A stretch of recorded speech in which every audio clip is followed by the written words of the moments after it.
अल्हम्दुलिल्लाह अल्हम्दुलिल्लाह मेरा जो मैट्रिक कंप्यूटर का 2026 का टारगेट पेपर था वो 100% से भी ज़्यादा हिट हुआ है। तो चले फिर बगैर वक्त को ज़ाया किए हम डिस्कस करते हैं और सबसे पहले हम एमसीक्यूज़ को सॉल्व करते हैं। तो ये है आपके पास सेक्शन है जिसके अंदर आपको एमसीक्यूज़ दिए गए हैं, तो बारी बारी करके हम एक एक एमसीक्यूज़ को सॉल्व करते हैं। तो सबसे पहला एमसीक्यूज़ है computer program is a sequence of, correct option है फर्स्ट यानी कि इंस्ट्रक्शंस। नेक्स्ट एमसीक्यूज़ है the data post in stack means the data is, correct option है ए इंसर्टेड। नेक्स्ट एमसीक्यूज़ की अगर हम बात करें तो वो आपके पास है one of the following is a non linear data structure, तो करेक्ट ऑप्शन आपके पास है ग्राफ। इसके अलावा चौथे एमसीक्यूज़ की अगर हम बात करें तो वो आपके पास है इन C++ programming a prototype function is, correct option है ए आर डिक्लेरेशन फंक्शन।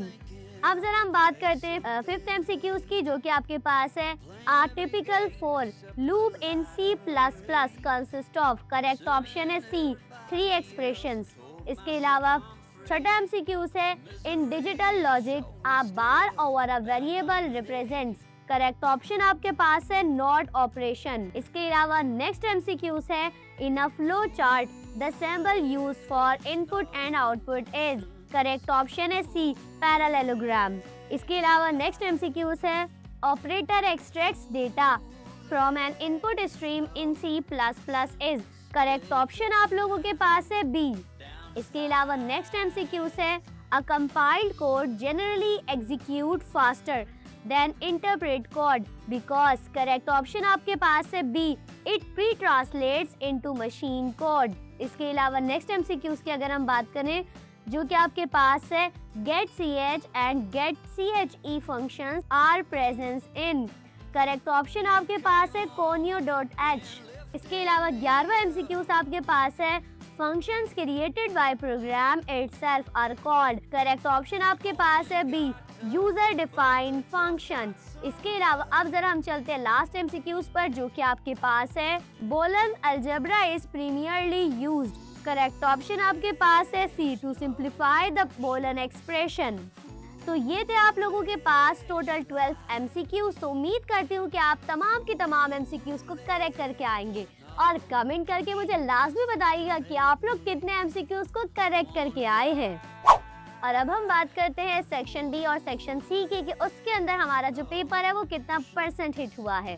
तो ये आपके पास है सेक्शन बी, और तो सेक्शन बी के अंदर आपके पास सबसे पहला सवाल है tree and graph data structure. ये जो है मेरे टारगेट पेपर से आया है। इसके अलावा तीसरा क्वेश्चन भी मेरे टारगेट पेपर से है, चौथा क्वेश्चन भी, इसके अलावा 5वां क्वेश्चन, छठा क्वेश्चन, 7वां क्वेश्चन, 8वां क्वेश्चन, 9वां क्वेश्चन, 10वां और 12वां और 13वां।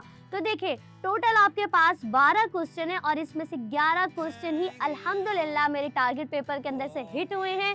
तो जिन स्टूडेंट्स ने मेरे टारगेट पेपर से तैयारी की होगी तो उनका पेपर तो बहुत ज़्यादा आसानी के साथ हो गया होगा। इसके अलावा अगर हम बात करें सेक्शन सी की, तो सेक्शन सी के अंदर आपने करने थे टोटल 4 क्वेश्चन। मेरे टारगेट पेपर से कितने हिट हुए? तो सबसे पहला सवाल आपके पास ये जो डिफरेंस का है ये मेरे टारगेट पेपर से आया है। इसके अलावा 16वां सवाल, 17वां सवाल, 18वां सवाल और 19वां सवाल, तो ये पांचों के पांचों क्वेश्चन ही मेरे टारगेट पेपर से आए हैं। ठीक है, जबकि आपको करने थे सिर्फ और सिर्फ 4 सवाल। ठीक है, तो अल्हम्दुलिल्लाह आप लोगों का जो सेक्शन सी है वो भी बहुत आसानी के साथ हो गया होगा। तो अल्हम्दुलिल्लाह मेरा जो टारगेट पेपर है वो 100% से भी ज़्यादा हिट हुआ है। अब क्योंकि कंप्यूटर का जो मेरा टारगेट पेपर था वो पेड था, तो अगर आप लोग उसको देखना चाहते हैं और खुद तसल्ली करना चाहते हैं तो मुझे इंस्टा पर मैसेज कर दीजिएगा, मैं आपको सेंड कर दूंगी। बल्कि मैं ऐसा करूंगी कि मैं इंस्टा पर स्टोरी लगा दूंगी तो आप लोग खुद तसल्ली कर लीजिएगा।